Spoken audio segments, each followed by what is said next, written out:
Hello, Internet friend. Today on Value Side. In Biden's America, when the negotiations stopped, the wars began. I'm David Ravel. Well, our country is currently embroiled in two wars, the war in Ukraine and the conflict in Gaza, with the possibility of a third conflict over Taiwan.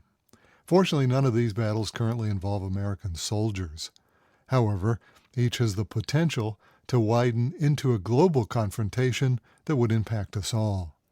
Here is the backstory of how America moved away from negotiations as its primary instrument to settle disputes and changed to a subtle but unannounced change at State Department's mission statement, changes that have inevitably contributed to these wars.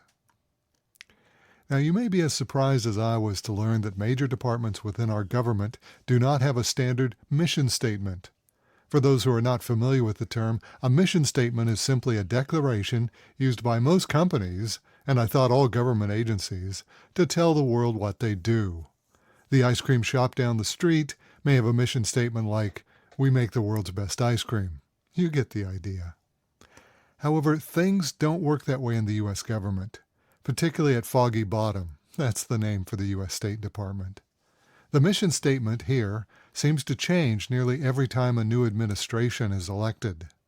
I saw these subtle but significant changes when visiting the USA.gov website. There's a more traditional mission statement for the State Department here. Quote, "The Department of State advises the President and leads the nation in foreign policies issues," says USA.gov.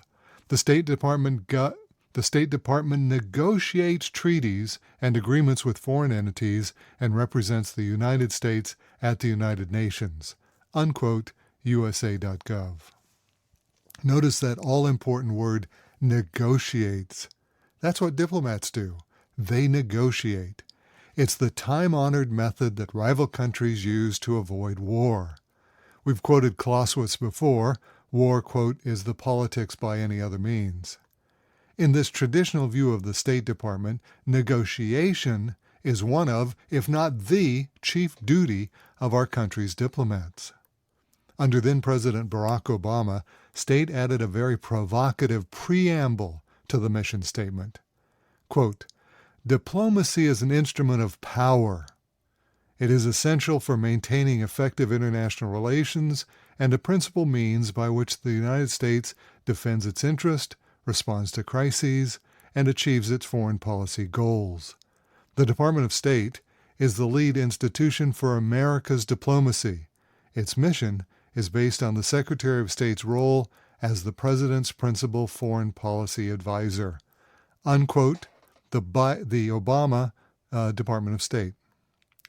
As if listening to their inner Clausewitz, the country's diplomats have acknowledged that U.S. foreign policy will henceforth include the exercise of power. Quite a change from the more traditional view of negotiations within a community of nations. The Obama State Department then goes on to deliver its mission statement, which reads, quote, "Create a more secure, democratic, and prosperous world for the benefit of the American people and the international community." Unquote. This statement was in effect from January 2009 until January 2017, and it's easy to see how the statement reflects the realities of a post-Soviet world that then existed, a world with just one superpower, the United States. Now, the Biden administration simply modified the Obama State Department statement effective January 2021. Their Department of State mission statement now reads, quote, "To protect and promote U.S. security, prosperity, and democratic values and shape an international environment where all Americans can thrive." Unquote. Now, words have consequences, and never more so than in an organization's all-important core statement, its reason for being.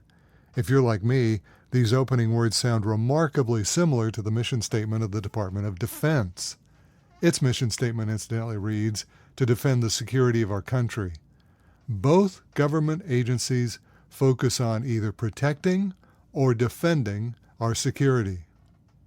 Perhaps that's why the recent actions of the U.S. State Department read more like Defense Department policy rather than the chief agency to make treaties, which is what it says in Article 2 of the U.S. Constitution.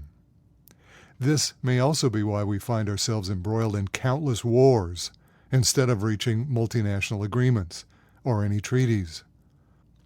With the understanding that the word negotiation now has been eliminated from State Department's mission statement, let's look at the State Department's actions in the three conflicts currently underway. First, in Yemen. The Houthis, or the Ansar Allah rebels, are a lethal paramilitary group that supports the Hamas rebels in Gaza. Since October of 2023, the Houthis have instituted an effective blockade of all ships bound for the Israeli port of Eilat. That port has been effectively shut down. It's a major blow to Israel's war efforts. In January of 2024, the U.S. State Department declared that the Houthis are a, quote, terrorist organization, effectively cutting off any communication between U.S. government and the rebels. To date, the only U.S. response to the Houthis' actions has been bombing raids using either missiles or fighter jets. The most recent raid on the Houthi position took place on Saturday. Diplomatic solutions? No. There appears to be little hope that any diplomatic solution to this conflict will occur anytime soon, as no diplomatic channels exist between the Houthis and the U.S. Department of State. Let's look at Gaza. Israel is currently fighting an all-out war with Hamas in Gaza. Hamas, translated as the Islamic Resistance Movement, grew out of a 1987 intifada with Israel. In 1997, the U.S. State Department designated Hamas as a foreign terrorist organization, FTO. Effectively, this cut off any American aid or support for Hamas, but the designation also precludes any diplomatic communications between Hamas and the State Department. This led to the bizarre situation where the United States could not have any direct contact with Hamas. The closest we've come to negotiations with Hamas came last month, when Secretary Blinken visited Doha, Qatar, to talk with mediators for Hamas, but not Hamas itself. I reported on that meeting in an earlier article. It raises the question, can America find peace in Gaza when we are prohibited from talking to both sides of the dispute? With Hamas off limits, the Americans must rely on Israel for any negotiation settlement, and that appears highly unlikely. Let's look at Ukraine. America finds itself in the same diplomatic box in Ukraine.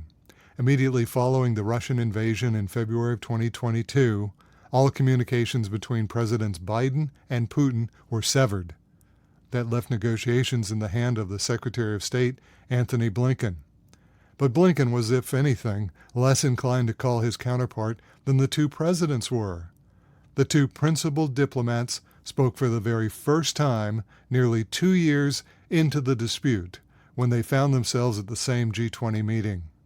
With the U.S. State Department effectively out of the loop, there appears to be no alternative communication between the U.S. and Russia. Conclusion. All three of these disputes have one thing in common. There is no American initiative to move the conflict from the battlefield to the negotiation table. Most often, there is no effort to speak to the other side. Neither Secretary Blinken, our chief negotiator, nor President Biden appear willing to pick up the phone.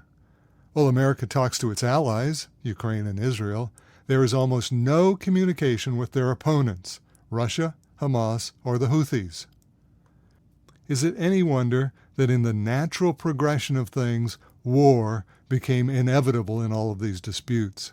And what's worse, these conflicts appear interminable, as there is little hope for a negotiated settlement.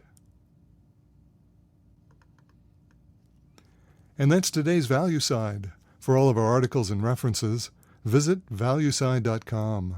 I'm David Ravel. ValueSide is independently written and researched. The views expressed are strictly my own.